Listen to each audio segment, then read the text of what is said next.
Just some closing thoughts on disability insurance.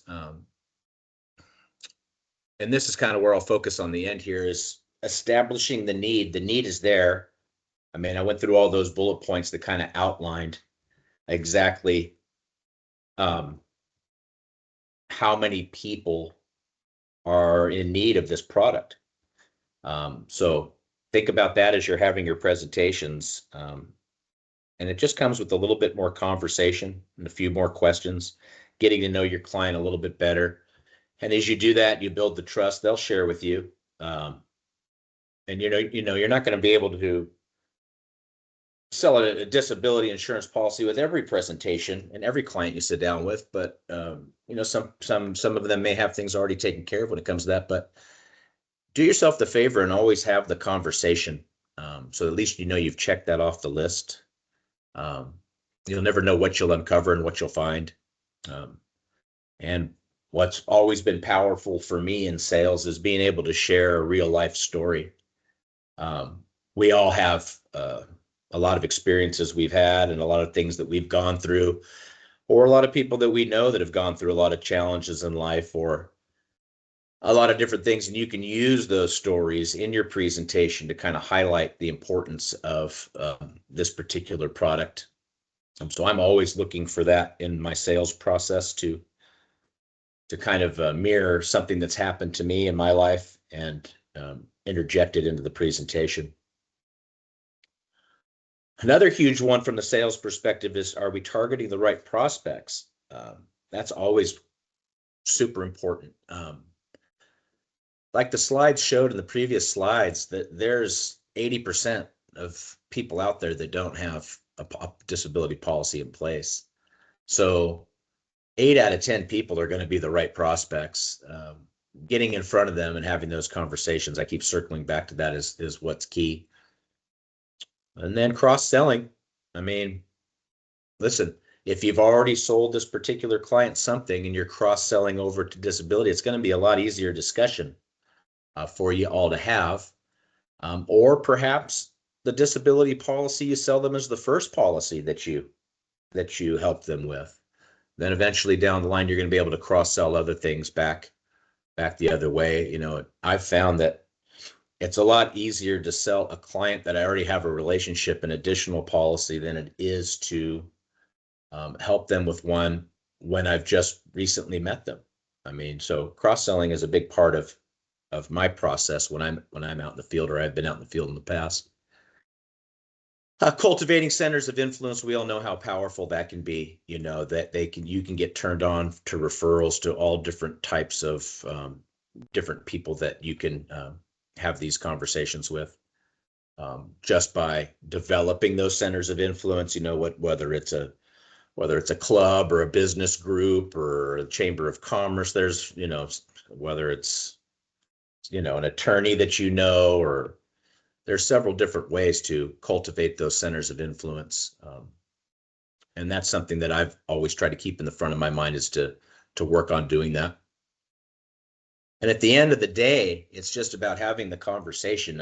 If the conversation never comes up, then the insurance is never going to be presented, and there's never going to be any help given to your client.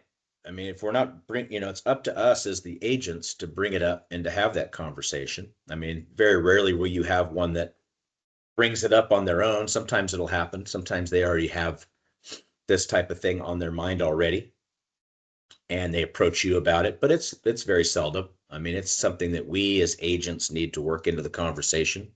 And like I said before, am I going to sell a disability policy to everybody? No. But I would like to make sure I at least have the conversation. And like I said, lead the horse to the water. And then if they don't drink it, then that's fine. But at least I know, and I can make a note in my file that on this date, whatever date that was, we had a conversation about disability insurance, and it either had taken direction to getting them covered or not. So that's essentially it. So it's telling the story and having the conversation. Reach out to us for help. We have the staff here to help you. Whether it's you want to bring in your applications and take care of everything yourself, if you're the type of agent that likes to do everything from A to Z, that's fine too. If you're the type, we have a team, the A team, we call it, in place, so that all you got to do is fill out all the information on your clients, turn it over to them, and they will drive all of the applications through, push to get electronic signatures, handle all the requirements, take over everything for you guys so that you can continue to be out in the field and make more sales. So lean on us, lean on our internal A team to help you with that. And even if you're a PC agent out there, and you're not even writing the disability insurance, you can turn the referral over to us and just connect us with the contact information that's needed.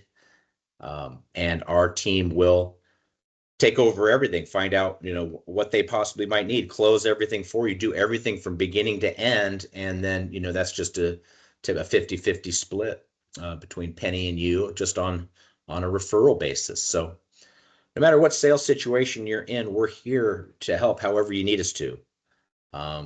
So with that, I will end. Once again, that's my contact information up on the board there.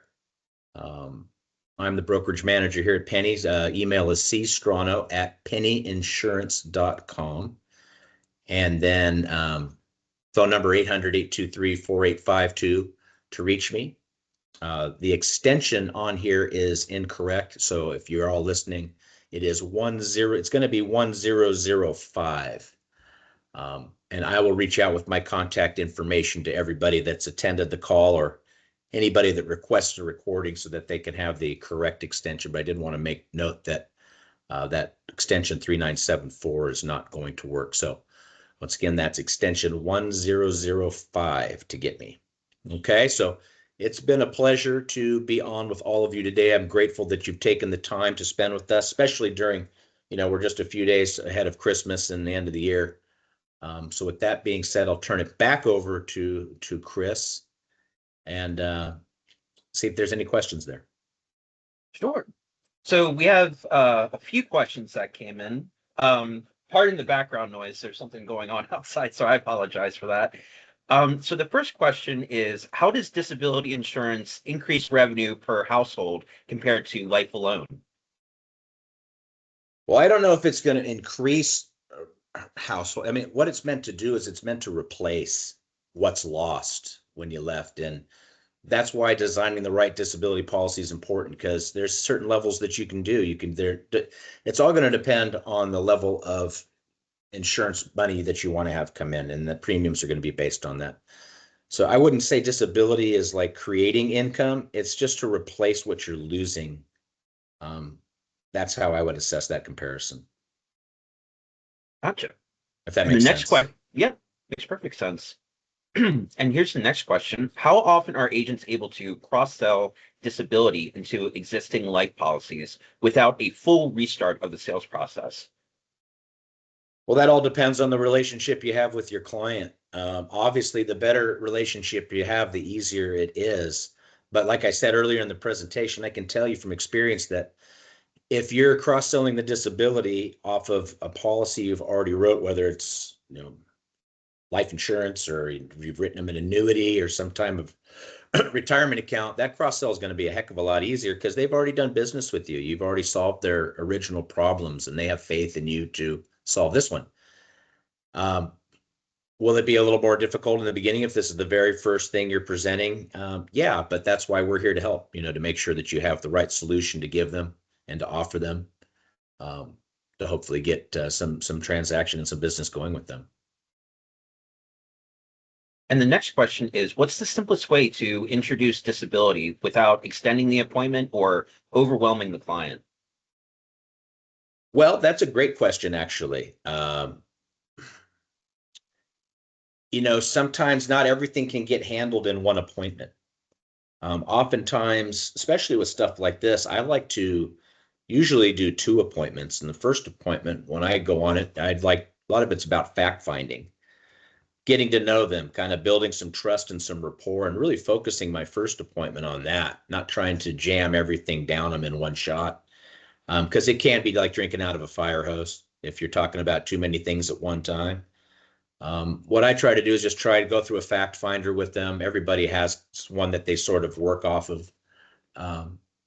Get a picture of where they're at and what they're really needing and where they've got things really dialed in and where they can use some help, and then come back on a second appointment and kind of illustrate, the highlighted areas that there was an issue and match up the solutions to them. Then if you break it up into a couple of appointments, it's not, I've found, so overwhelming.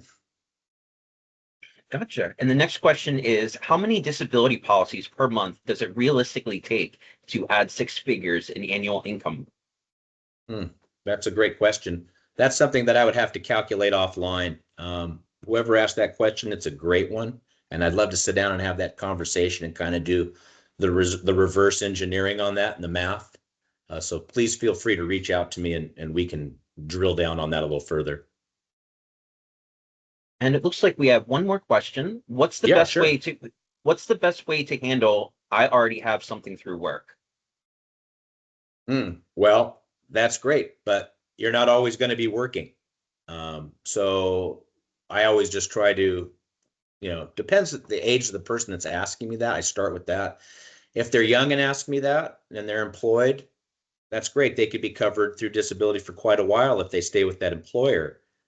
But oftentimes when you separate from service, those benefits separate as well. So having something that's freestanding, that's locked in under your own control and not your employer's, is just another added layer of protection. I have had several employers through the years, and I've had disability through them. And at one point in my mid-30s, I just decided to jump in and get a standalone disability, just so I had control. Just offers you a little bit more control of your benefits. Awesome. Thanks everyone for joining. Chad, do you have Great any questions. closing? No, I was going any to say closing those remarks? are all very great and sharp questions. And if I didn't answer everything as well as you would have liked, I apologize. I try to do my best. And if you're still scratching your head on certain issues, reach out to me. Let's talk individually, and we'll get to the bottom of whatever it is you're stuck on, and hopefully unlock a lot more sales for all of you guys in the new year. Well, thanks so much for joining, everyone. We'll see you next time. Thanks again. Thank you all. You guys have a great holidays, everybody. Thank you, Chris.